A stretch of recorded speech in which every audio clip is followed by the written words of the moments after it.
L'Église catholique fait mémoire de saint Albin, bienheureux Auguste Chapdelaine et de saint Grégoire de Narec. Saint Aubin. Aubin, ou Albin, naquit en Bretagne au pays de Vannes vers 469. Sa vie merveilleuse fut décrite par le poète Venance Fortunat. On peut en retenir que ce moine breton était abbé du monastère de Tréillac près de Guérande, en Loire-Atlantique, quand, à la demande du peuple et bien malgré lui, il devint le 9e évêque d'Angers. Pendant toute sa charge épiscopale, il lutta avec grande énergie contre les mœurs dépravées des seigneurs de l'Anjou, souvent au péril de sa vie car il s'attendait à être supprimé par ses adversaires.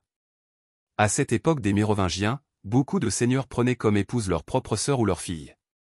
Dans les conciles provinciaux, alors que la plupart des évêques craignaient d'intervenir, Aubin ne cessait de condamner avec véhémence cette pratique de l'inceste.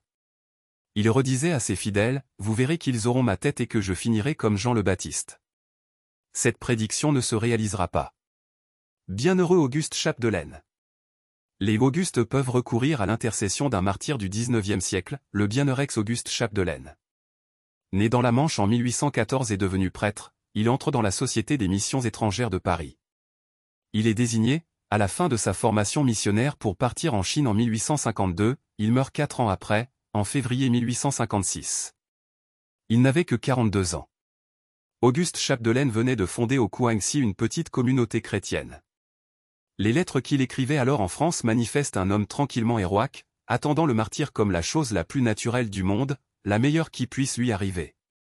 Il était, ou bien arrêté en prison, ou bien revenu au milieu de ses chrétiens, selon le bon plaisir des fonctionnaires locaux. Finalement, on l'enferma dans une cage où l'on suppliciait les grands criminels. Le lendemain, comme il respirait encore, le mandarin ordonna de la décapiter. C'était en 1856. Le missionnaire Auguste Chapdelaine fut proclamé bienheureux en 1900. Saint Grégoire de Narec. Partons pour l'Arménie, célébrer Saint Grégoire de Narec. C'est l'un des grands poètes spirituels de la littérature universelle. Son œuvre principale, le Livre des prières, est un ouvrage d'environ 20 000 vers, composé vers l'an 1000. Grégoire naquit en Arménie, près du lac de Vannes en 944.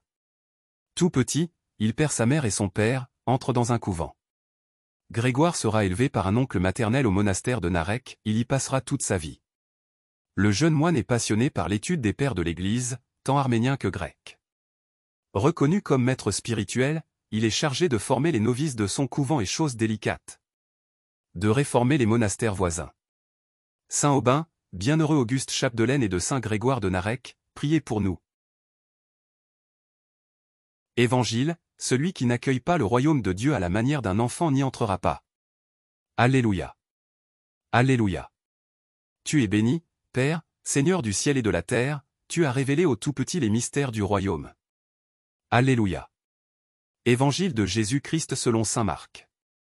En ce temps-là, des gens présentaient à Jésus des enfants pour qu'il pose la main sur eux, mais les disciples les écartèrent vivement. Voyant cela, Jésus se fâcha et leur dit, « Laissez les enfants venir à moi, ne les empêchez pas, car le royaume de Dieu est à ceux qui leur ressemblent. Amen, je vous le dis, celui qui n'accueille pas le royaume de Dieu à la manière d'un enfant n'y entrera pas. » Il les embrassait et les bénissait en leur imposant les mains. Acclamons la parole de Dieu.